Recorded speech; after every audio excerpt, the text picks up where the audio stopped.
இந்த வீடியோவில் நம்ம என்ன பார்க்க போகிறோன்னா, மிதுன ராசிக்காரர்களுக்கு 2026 மே மாதம் எத்தகைய ஒரு மாதமாக, பலாபலன்கள் நிறைந்த ஒரு மாதமாக இருக்க போகுதுங்கிறது சயின்டிஃபிக் வேதிக் அஸ்ட்ராலஜி முறையில் எதையும் மிகைப்படுத்தாமல் உள்ளது உள்ளவாறு பரிகாரங்கள் அது மாதிரி மூட நம்பிக்கையில் போகாமல் நம்ம தெளிவாக பார்க்க போகிறோம். இதில் பார்த்தீங்கன்னா ஆண்டு கிரகம் என்று சொல்லப்படுகிற குரு, சனி, ராகு, கேது மிதுன ராசிக்கு எப்படி ஒரு அமைப்பு இருக்குது, அதே சமயத்தில் மாத கிரகமாகிய ராசி அதிபதி புதன், சூரியன், செவ்வாய், சுக்கிரன்லாம் எது மாதிரி அமைப்பில் வருது, அதை வைத்து உங்களுக்கு வரக்கூடிய வாழ்க்கை சம்பவங்கள் எது மாதிரி இருக்குது, எது மாதிரி விஷயங்களுக்காக நம்ம எதிர்பார்க்கலாம், எது மாதிரி அமைப்புகள் காத்திருக்கிறதுங்கிறது நம்ம துல்லியமாக சயின்டிஃபிக் வேதிக் அஸ்ட்ராலஜியில் முறையில் 2026 மே மாதம் மிதுன ராசிக்கு எப்படி இருக்க போகுதுன்னு இந்த வீடியோவில் பார்க்க போகிறோம். இப்போ பாருங்கள், ராசிக்குள்ளேயே குரு இருக்கிறார், 10ஆம் இடத்துல சனி இருக்கிறார். ராஜோகாதிபதி சனி இருக்கும் பொழுது கடந்த ஒரு வருஷமாக பல புரட்சிகளையும் பல முயற்சிகளையும் செய்து கொண்டு இருக்கக்கூடிய மிதுன ராசிக்காரர்கள் தொழிலாக இருந்தாலும் சரி, வேலையாக இருந்தாலும் சரி, நிறைய முயற்சிகள் செய்கிறீங்க. அப்ஸ் அண்ட் டவுன்ஸ் வருது, ஆனால் அதில் போராடி போய் கொண்டிருக்கிறீர்கள். அதில் யோகங்களும் இருக்குது, சில குறைபாடுகளும் உண்டு. ஆனாலும் யோகங்கள் அதிகமாக வரக்கூடிய அமைப்புகள் உண்டு. அதே சமயத்தில் ராகு 9ஆம் இடத்திலும் கேது 3ஆம் இடத்திலும் இருந்து ஒரு மாதிரியான பலனை கொடுத்து கொண்டிருக்கிறார். இதில் ராகு குருவின் பார்வை பெறுகிறாருங்கிறது ஒரு நல்ல விஷயம். இப்படி ஒரு அமைப்பு இருக்கிறப்போ உங்களுடைய மாத கிரகமாகிய ராசி அதிபதி புதன் எப்படி இருக்கிறாருன்னா 11ஆம் இடத்துல இருக்கிறார். மாதத்தின் ஸ்டார்ட்ல 3rd and 4th week, second half of May என்ன ஆகிறாருன்னா புதனே பார்த்தீங்கன்னா 12ஆம் இடத்துக்கு அதுக்கு பிடித்த சுக்கிரனோட வீட்டில் வரார். ஸோ அருமையான ஒரு அமைப்பு மிதுன ராசிக்காரர்களுக்கு பொறுத்த வரைக்கும் மே மாதத்தில் நல்ல ஒரு அமைப்பு இருக்குது. ஏன்னா மெல்ல சனி விட்டு விலகிட்டார், செவ்வாய்ங்கிற கிரகத்தை விட்டு விலகிறார்.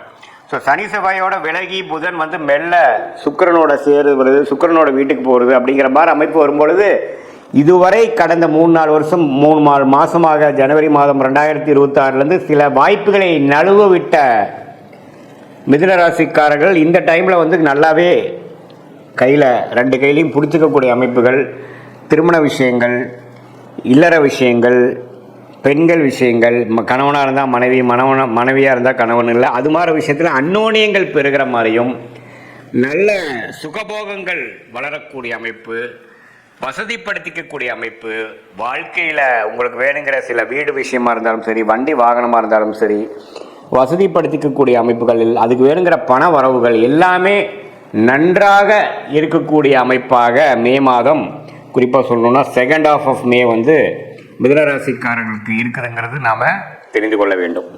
இது ஒரு அற்புதமான ஒரு விஷயம். அதே சமயத்தில் சூரியன் 11ஆம் இடத்தில் இருக்கிறார், அது லாபஸ்தானத்தில் இருக்கிறார். லக்னாதி ராசி அதிபதி 11 இருக்கிறார். சுக்கிரன் பாருங்கள் 12ஆம் வீட்டிலே இருந்து மாதத்தின் செகண்ட் ஹாஃபில் ராசிக்குள்ளேயே வரார். இதெல்லாம் பார்த்திங்கன்னா நம்ம யோகமான ஒரு அமைப்பு. இது மூலமாக முன்னமே சில விஷயங்கள் நம்ம செஞ்சுக்கலாம். வாழ்க்கையில் இதுவரை நம்ம செய்யக்கூடிய படிக்கக்கூடிய ஸ்டூடெண்ட்ஸாக இருந்தாலும் சரி, மாணவர்கள் இருந்தாலும் சரி, ஒரு உத்தியோகத்தில் இருக்கிறவங்க இருந்தாலும் சரி, நடுத்தர வயதினராக இருந்தாலும் சரி, நல்ல டக்குன்னு சில விஷயங்கள்லாம் நடந்தது. நம்மளால் காத்துட்டு இருந்ததெல்லாம் கொஞ்சம் ஓரளவுக்கு பண்ணிட்டேன், சில விஷயங்கள் எனக்கு கைவிட்டு போனதெல்லாம் இப்போ கொஞ்சம் கிடச்சிது அப்படிங்கிற மாதிரி ஒரு நல்ல யோகமான ஒரு அமைப்பாக மிதுன ராசிக்காரர்களுக்கு அது வருகிறது. அதே சமயத்தில் மாதத்தின் ஃபஸ்ட் அண்ட் செகண்ட் வீக் பார்த்தீங்கன்னா ஃபஸ்ட் ஹாஃபில் பார்த்தீங்கன்னா செவ்வாய்ங்கிற சத்ருபா அதிபதி பார்த்தீங்கன்னா சனியோட சேரும் பொழுது கொஞ்சம் உடல் உபாதைகள், வண்டி வாகனத்தில் போகிறப்ப கேர்ஃபுல்லாக இருக்கணும். ஏன்னா 6ஆம் வீட்டு அதிபதி சனியோட சேர்ந்து 10ஆம் இடத்துல இருக்கும் பொழுது தொழிலில் வந்து சில சங்கடங்கள், சில எதிர்ப்புகள் வரலாம். கொஞ்சம் கேர்ஃபுல்லாக முதல்ல ஃபஸ்ட் ஹாஃப் பார்த்துக்கிட்டு செகண்ட் ஹாஃபில் வந்து அதோட லாபத்தையும் அதோட நல்ல பலனையும் அணிவிக்கக்கூடிய ஒரு அற்புதமான ஒரு மாதமாக சுக்கிரனுங்கிற ராஜோகாதிபதி ராசிக்குள்ளே வருவதனாலையும், ராசி அதிபதியே 11ஆம் இடத்துலையும் 12ஆம் இடத்துலையும் நல்ல அமைப்பில் இருக்கிறனாலையும், ராஜோகாதிபதி 10ஆம் இடத்துல நீடித்திருக்கிறதுனாலையும் நல்ல அமைப்புகளை கொடுக்குது. ராசிக்குள்ளேயே குரு இருக்கிறார். ஜூன் மாதத்துக்கு அப்புறம் தான் குரு பயிற்சி ஆகுறதுங்கிறது நம்ம தெரிஞ்சுக்கணும். அதுக்கப்புறம் பார்த்திங்கன்னா நிறையா குடுக்கல் வாங்கல் அதிகமாகவும், நிறையா இன்வெஸ்ட்மெண்ட்ஸ் அது மாதிரி போகும். ஆனால் மே மாதம் வந்து அதுக்கு வேணுங்கிற நல்ல ஒரு ஃபவுண்டேஷனை கொடுக்கக்கூடிய ஒரு அற்புதமான ஒரு மாதமாக மே 2026 மிதுன ராசிக்காரர்களுக்கு வருகிறதுங்கிறது நாம் தெரிஞ்சுக்கணும்.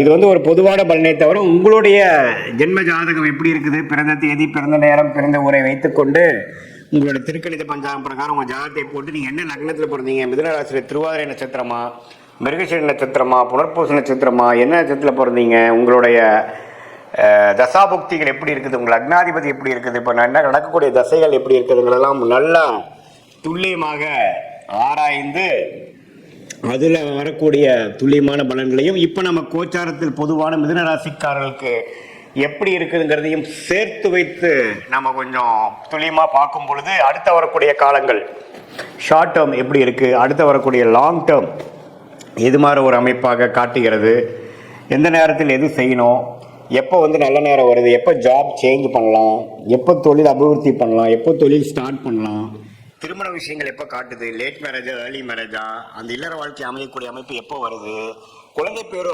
எதிர்பார்க்குறவங்களுக்கு எப்போ குழந்தை பேரு கிடைக்கிற அமைப்புகள் மனைவி ஜாதகம் மூலமாகவும் கணவர் ஜாதகம் மூலமாகவும் காட்டுகிறது, எது மாதிரி வேலைக்கு போகலாம், எப்போ நமக்கு படிப்புக்கேற்ற வேலை கிடைக்கும், ஹையர் ஸ்டடீஸ் படிக்கலாமா, வேலைக்கு போகலாமா, வெளிநாடா உள்நாடா, இது மாதிரி பல விஷயங்கள். அதாவது படிக்கிற பசங்களாக இருந்தாலும் சரி, இளைய வயதினராக இருந்தாலும் சரி, நடுத்தர வயதினராக இருந்தாலும் சரி, சீனியர் சிட்டிசனாக இருந்தாலும் சரி, அவங்களுக்கு வாழ்க்கையில் முடிவுகள் எடுப்பதற்கு ஏராளமான விஷயங்கள் இருக்கும் பொழுது இந்திய வேத ஜோதிடத்தான சயின்டிஃபிக் வேதிக் அஸ்ட்ராலஜி எந்த மிகைப்படுத்தல்களும் போகாமல் மூடநம்பிக்கையிலையும் போகாமல் ஒரு கிரகம் ஒரு மாதிரி இருந்தால் நீங்கள் என்ன கர்மாவை கருத்து கொண்டு இருக்கிறீர்கள், என்ன மாதிரி பிராப்தங்கள் வாங்கி கொண்டிருக்கிறீர்கள், எந்த மாதிரி ஒரு தோஷங்கள் இருக்குது, பிராப்தங்கள் இருக்குது, எந்த விஷயத்தை நம்ம அவாய்ட் பண்ணலாம் நம்ம வாழ்க்கையில், எந்த விஷயத்தை நம்ம எடுத்து முக்கியத்துவம் கொடுக்கலாம் அப்படிங்கிறது நம்ம தெரிஞ்சுக்கிட்டோம்னா வாழ்க்கையில் எதிர்நீச்சல் போட்டு சமய விரயங்கள் பண விரயங்களை தவிர்த்து என்ன விஷயங்கள் நமக்கு காத்திருக்குதோ அது மாதிரி விஷயங்கள்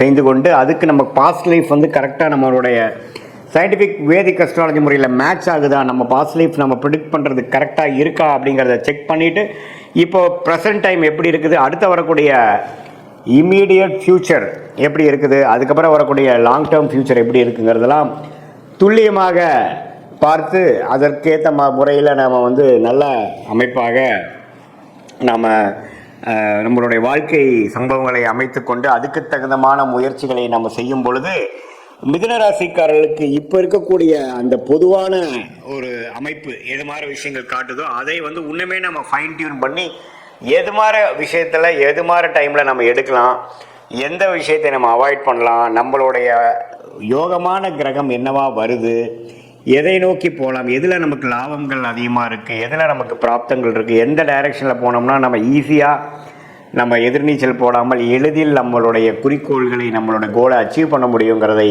சயின்டிஃபிக் வேதிக் அஸ்ட்ராலஜி முறையில் தெரிந்து கொண்டேனால் கண்டிப்பாக வாழ்க்கையில் எதிர்நீச்சல் போடாமல் எளிதில் வெற்றி பெற முடியும் என்று சொல்ல விரும்புகிறேன். மீண்டும் மற்றொரு காணொலியில் சந்திப்போம். நன்றி, வணக்கம்.